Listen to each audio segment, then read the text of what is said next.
Today on Blue Values TV, fracking. Find out everything you'd like to know about what fracking is and what we are doing on it.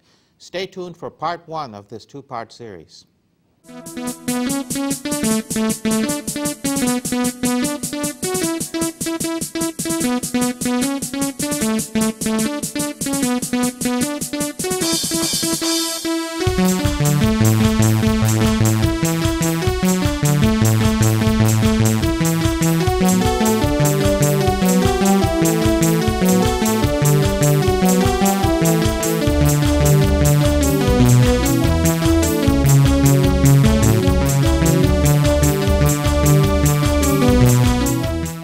Welcome to Blue Values TV.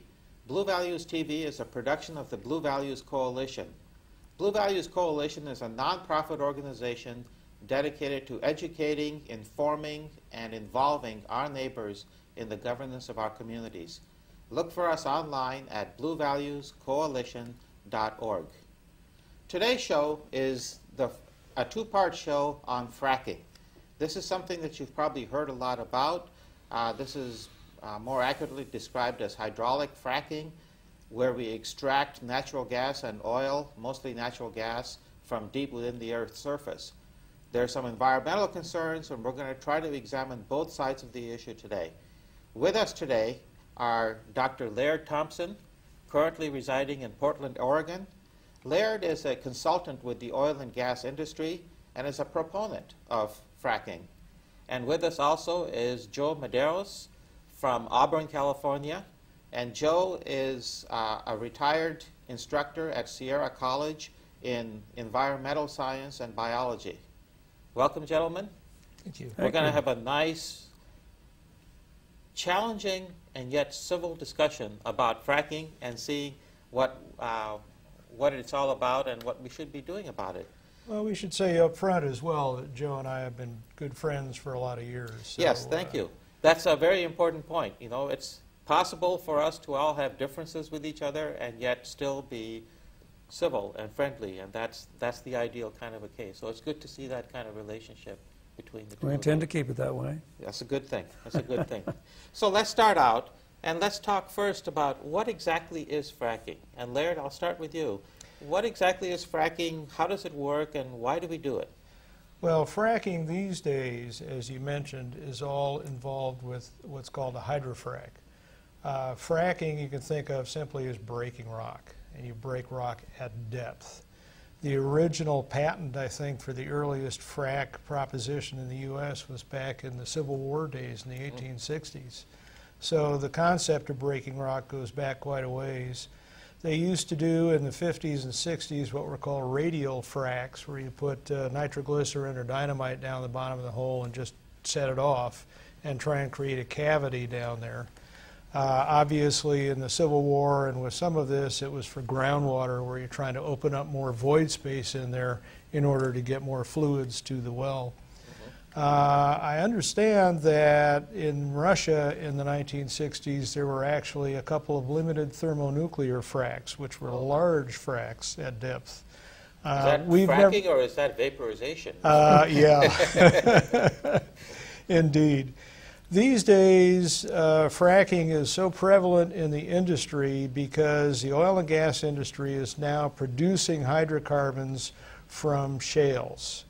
When you think of oil and gas, you think of having a source rock, which has the hydrocarbon in it. You have to take that source rock through geologic time, you have to heat it, you have to squeeze it, you have to get the liquids out of it. Usually you then accumulate that in a reservoir with a seal on the top, and then you drill into the reservoir and produce it. Well, the U.S. has produced all of our reservoir oil, I think we passed the midpoint in the 1970s. We haven't produced all of it, but we're on a decline as a nation, which is why we're importing so much hydrocarbon from the Mideast. That's the so-called easy oil to get. Right, right. And what we're doing now is we're going into the shales for oil and for gas. You're going into the source rock where it originally is forming. So it's forming in there today.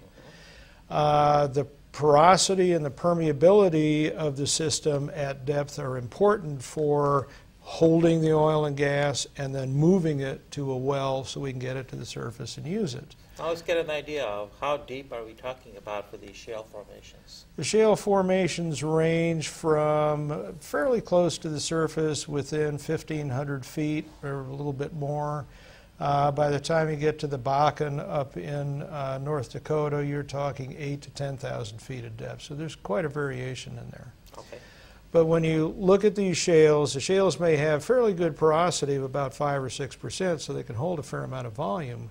But the permeability, how quickly that material moves within the rock, is very, very, very low. Right. It would take a year for a droplet of oil to cross the tabletop here in a shale. So if you're simply going to drill into shale, yes, there's hydrocarbon down there, but if you want to move it in commercial values to the surface, you have to break the rock, you have to open up more void space down there in order for it to flow so you can bring it to the surface. Now, at those kind of depths, the shale is under a tremendous amount of pressure. Sure. And so breaking it apart is not a simple matter. There is a lot of force that's keeping it condensed as well. That's right. So what are the techniques that we're using right now to break apart this rock? The primary techniques that are being used, there are two of them. You're going to use a fluid to put the fluid down hole, pressure up to where you overcome the rock pressure down there to where you can actually break the rock. What kind of pressures are we talking about? Oh, we're talking million-pound frac jobs in some case. You're talking 10,000 psi pumping pressures, very high rates of pump. Depending upon the cost of materials, you may use water, you may use nitrogen as the fluid that you're putting into formation in order to try and break it. But in every case, you have to hydraulically raise the fluid pressure above the rock pressure in order to break the rock. Right. You break the rock, you form the void. This allows commercial quantities of oil and gas to come to the well and be produced. And then once you break the rock, the oil and gas that's down there comes back to the surface in what way? Through the same hole and where they're putting in the water? So what they're doing these days is they're drilling a vertical well down to about 8,000 to 10,000 feet or however deep your reservoir is. And then they'll go out horizontally from there. And the horizontal leg may be 1 mile, it may be 2 miles long, because you're going into a fairly thin formation down there. It may only be 200 or 300 feet thick, but it has a lot of hydrocarbon in it. If you then start breaking that rock over a 1 to 2 mile length, you can open up a huge amount of void space in there, and that's what makes these things commercially applicable in the U.S. Okay, and the objective of this obviously is to be able to extract the oil and gas for use as energy. Right. And it's because the easy oil is really not available anymore. We need to get the more difficult to get oil and natural gas. You hear the concept of peak oil being kicked around a lot, and oil is a non-renewable resource. Right. And so in any non-renewable resource, you have a normal distribution curve of availability. Once you pass the 50% point, you're on a decline. You're on a decline worldwide. Right. Well, as I say, in the U.S. in the lower 48, we passed our 50% point back in the 1970s. Right now, the countries that still have a lot of oil are, guess who? Saudi Arabia, Iraq, Kuwait, Medeiros. Yeah. And the amount of oil that's available in these shale formations in the United States compares how to the amount that we've been able to extract, and what our needs are in this country? Would this lead to energy independence, for example, no. in the United States? The short answer is no. Okay. The volume of gas that can be produced in the lower 48, in North America as well, Canada is going after the gas as well, is quite large.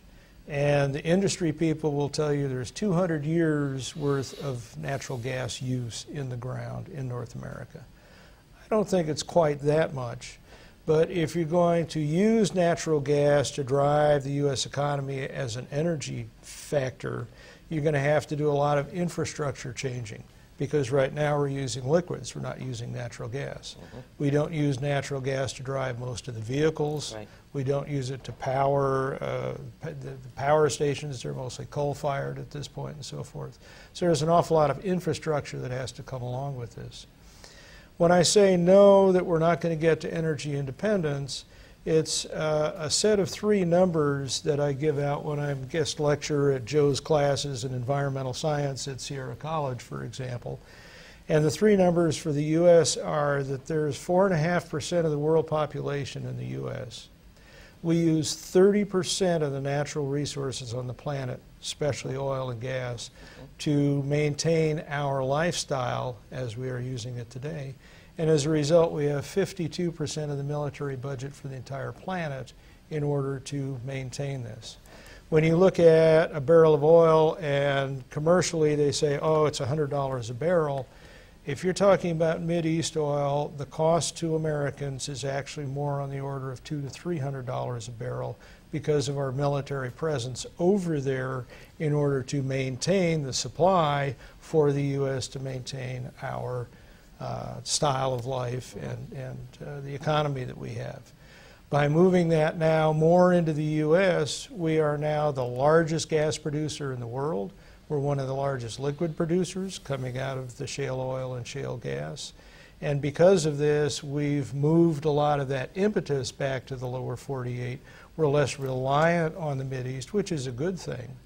Okay, and the folks down in Texas will tell you that the oil and gas industry over the last 5 to 8 years have been one of the bright spots in the recovery of the economy. So yeah, you talk about energy independence. A lot of the geopolitics around the globe these days are all based on energy issues. And actually there's quite a good book that's been published in the not too distant past by Danny Yergin. I don't mean to be a shill for this in particular, but he talks about energy, he talks about the history of where we've been, he talks about the history of where we're going with this as well. And a lot of the geopolitics, as I say, it's a matter of supply, demand, and reliability that generate the price of hydrocarbon. And it's that reliability and energy reliability, not so much energy independence, that we're working towards in the U.S. Very good. So Joe, if I can turn it over to you at this point. You've heard some marvelous things about fracking. Sounds like it solves all of our problems. Are you sold? Or well, do you have concerns? As a matter of fact, Laird is an excellent spokesperson for the industry, and he knows very well that that this is not going to get us where we need to go, which is really complete independence from fossil fuels for any number of different reasons. On the issue of fracking specifically, there are, of course, surface concerns that are really relatively small. Disruption of habitat, wildlife concerns, things like that. Those are relatively small. Nature does a very, very good job taking care of itself after disturbances. Sometimes nature is even stimulated by disturbances, as we well know.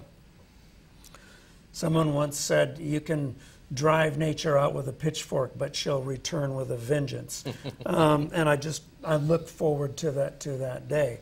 My concerns are on a smaller scale, very, very focused on the actual production, the activity that goes on during the fracking, escaping gases, the volumes of water that are necessary, even though Laird talked about the North Dakota region, and we'll talk about a map that came from National Geographic last spring, I think it was. There's not that much water up there, and it takes a tremendous amount of water to do the fracking. In addition to that, there's all kinds of chemicals. There's, salt water might be necessary. Huge amounts of water might be necessary, or are necessary. Let's talk about the amounts of water that are necessary. What's your estimate of? Well, I don't, I'm not an expert on this issue, but, the Missouri River runs right by there, but that's not accessible. What they're using is groundwater, and Laird can correct me if this is true, but that's not a real wet place in the United States. As a matter of fact, this is preciously needed water, and it's coming out of wells. As a matter of fact, what's changing in Nebraska is, the old silos are falling to the flare towers where gas is being burned off and so on. So it really is a transformation of that. But there's an enormous amount of water that needs to be taken to be pumped into these high pressure wells. But in addition to that, the chemistry that's added to it, and as a matter of fact, maybe Laird can tell us about the Halliburton rule, where they don't have to tell you what they're using down there. And anything this was during the Bush administration, this Halliburton rule came through, where they don't have to adhere to not the Clean Water Act, but the Safe Water Drinking Act, something like this. And so they can pretty much do what they want miles down below. Where that chemistry goes is another enormous concern for me. And what gets broken away and released from those wells, from leaks and so on. Benzene, xylene, propane, methane, ethane, butane, you name it, carbon dioxide, carbon monoxide, et cetera, et cetera, et cetera. These are all going into the air and being volatilized locally. I have great concerns about these chemistries, chemicals, make it into the water system and so on. But in terms of the volumes of water, all I know is they're enormous volumes, and maybe Dr. Thompson could address that. I've heard numbers up to about 1 million gallons per well. There are 500,000 to 1 million gallons a well is not uncommon. As I say, the distance of the horizontal legs in these wells go out for 1 to 2 miles. Right. And you're doing as many as 50 or 60 stages of fracking in there. You have to pump down enough fluid in order to do this.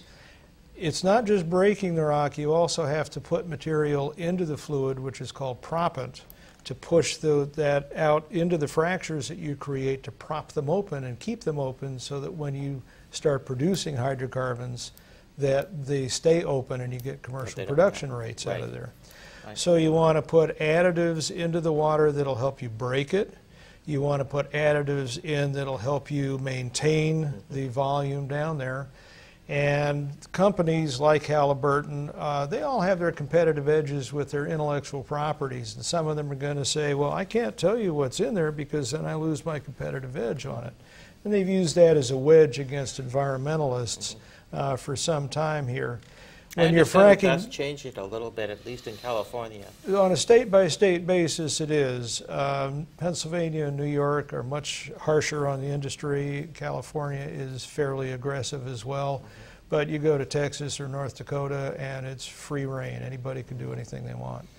When you're fracking down at 8,000 to 10,000 feet and your aquifer is up at 1,200 feet, pretty much nothing that you're doing down there is going to frack up into the aquifer. You're just way too deep. Is that a guarantee? When you're fracking, yes. the geomechanics are against you, Joe. Geomechanics say you're not going to be creating a fracture that's going to go up 6,000, 8,000 feet. It just doesn't do that. How about leaks along the way? Well, one of the problems that you brought up that I agree with you is you put all this water down in there and it's nasty when you put it down in there. Then you got to bring it back out because you got to get it all out of there before you can start producing the oil and gas. Right. Now you got all this nasty water up at the surface. What are you going to do with it? Well, to date, historically, what they do is they drill disposal wells. And they'll drill disposal wells, again, down 8,000, 10,000 feet, take all that nasty water and put it down well out of the aquifer to where it's not going to impact the aquifer. So the dirty water is down at 8,000, 10,000 feet. And you would argue that, the gravity is certainly not going to feed that back up, although it is under a tremendous amount of pressure. Well, sure. You look at the aquifer. The pressure tend to force it back up? You look at the aquifers that work on a daily basis around planet Earth. Here in the Placer County area, we are all looking at annual recharge from the snow in the Sierra for our drinking water. Okay, and all of our groundwater in the Sierra foothills runs through faults and fractures. That's where it gets down to and then comes up to the surface. Well, if we only use the water on an annual basis, it's being annually recharged, this is fine. But if we're going to North Dakota and we're using an awful lot more water than is being recharged. In California today, with this being a drought year, the city of Roseville has opened up we basically use the groundwater as a reservoir to store water that we put water down into that reservoir in wet years. Right. And this year we're actually starting to withdraw some water from that Right. aquifer. Groundwater banking is common. But as you well in know also, South Florida and all. water is pervasive. It will make its way back, and especially under pressure, and especially if there are numerous straw holes that have been drilled by all of these fracking wells. How do you seal a well forever? How do you seal it for 50 years, 100 years, 200 years? And what do we owe the future when it's just like burying nuclear waste. At some point, it's going to come back and make it to the surface. It doesn't have to make it to the surface everywhere. It has to make it to the surface to one town that gets, despoiled, gets ruined, lives, families, that die from cancer and so on. We're talking about nasty, nasty chemicals. These are known carcinogens such as benzene. Absolutely. And we're talking about them being present at the surface. Some of these things making it back up with the material that you're, and the water, the dirty water that you're trying to transport out. By the way, it's got to come to the surface, and then you got to go find some place to drop it or to pump it, and you carry it by trucks down the roads, through the farms, through the communities, and so on. This is just as bad as nuclear waste. It could cause immediate damage in a spill rather than long-term damage. It could cause immediate damage. And that's another thing that bothers me tremendously about fracking. It's all about trucking. It's all about haul roads. It's all about diesels and 18-wheelers and carrying 50 to 100 barrels of the most god-awful waste at a time to someplace else where you're going to bury it back in the ground. And these are just immediate concerns. I'm thinking about longer-term concerns for communities as well. This is boom and bust. Now, you get these towns in North Dakota, western North Dakota, and so on. They're tickled pink to have their jobless rates diminish, and all of a sudden, everybody's got a job in town. But towns that used to have 1,500 and 2,000 people now have 10,000 people, 15,000 people. And so there's a boom and bust of, there's a lot of money coming in. You've got to build the motels. You've got to build the apartments. You have to have the medical centers, alcohol treatment centers, women's abuse centers. Basically, this is a male-dominated industry here where there's lots and lots and lots of trouble. You've got to bolster your police services. You've got to bolster. And then what happens? None of these wells are long. This is oil is a rental business. You come in, do your dirty work, and then you leave, right? And what you leave may be a legacy that goes on for hundreds of years after that. This is hardly a sustainable industry. And so I have those longer-term concerns as well with the communities that will be negatively affected. And of course, we have to end somehow during this discussion or the next discussion about how this is not getting us where we need to go. We need to get into absolute dependency. And this is just another ploy by the fossil fuel petroleum industry to make us think that we're doing fine. We're just using this to bridge us between now and when we are petroleum independent. As we know very, very well, the industry is very, very powerful and very capable of influencing Washington, D.C. and governments around the world. We have all of the technology, all of the intellectual ability to free us from fossil fuels, and we don't do it. And what exactly do you mean when you say this isn't getting us where we need to go? Well, it's very clear that where we need to go is away from any activity that continuously pumps more carbon dioxide into the atmosphere, which warms the planet, which warms the tundra, which makes more methane available, et cetera, et cetera, et cetera. We know for a fact. I mean, it takes only 2,000 of the world's most capable climatologists, climate scientists in 170 or 80 countries, something like that, to tell us two things. We are in a warming sequence now that is unmatched geologically for hundreds of thousands of years in the past, and two, that we are primarily responsible for it, and it's the burning of fossil fuels. And so what else do we need to realize that this is what's changing our game entirely? It's changing our ability to function as a society. It's changing our energy securities. It's changing the way of life that we know it. And where we need to go is very clearly where we don't continue to take carbon compounds that are deeply buried, and I love the idea of sequestering things way down deep below, and that's where they are. When I started looking at carbon dioxide as a high school student, we were at 250 parts per million. Now we're over 400 in this period of time. Since the 1700s industrial revolution in Europe and the 1800s in the United States, it is the burning of this awful stuff that has given us a false sense of progress. What we're really doing is, as you well know, you can boil a frog in water. All you have to do is just warm the heat up just ever so slowly, and the frog will finally die instead of jumping out. Instead of jumping out of this mess, we're just warming up the stove. And so in the long run, and Laird will admit to this too, we've got to get off of fossil fuels entirely. And more towards renewable resources. Absolutely. Laird, I'm in full agreement with Joe on that. There's no question about that. this is shocking. So we have the two of you in full agreement on something. This is good news. Yeah, we agree. It comes with gray hair, I think. Gray hair and experience, yeah. I mean, I've had 40 years experience in oil and gas. I've worked around all these noxious materials that Joe was talking about for some time. This year, I believe there will be something on the order of 30,000 wells that are going to be fracked. Each one of them with 20, 30, 40 stages down there. 1/4 of all the oil rigs working on the planet right now are working in the state of Texas. It is a great economic boon. It is a great short-term fix for our economy and boost to the economy. That's it for part one of this two-part show on fracking. Next week, we're going to continue the discussion on the impact of fracking and where we should be going with the future of energy production in the United States. Thank you and good night.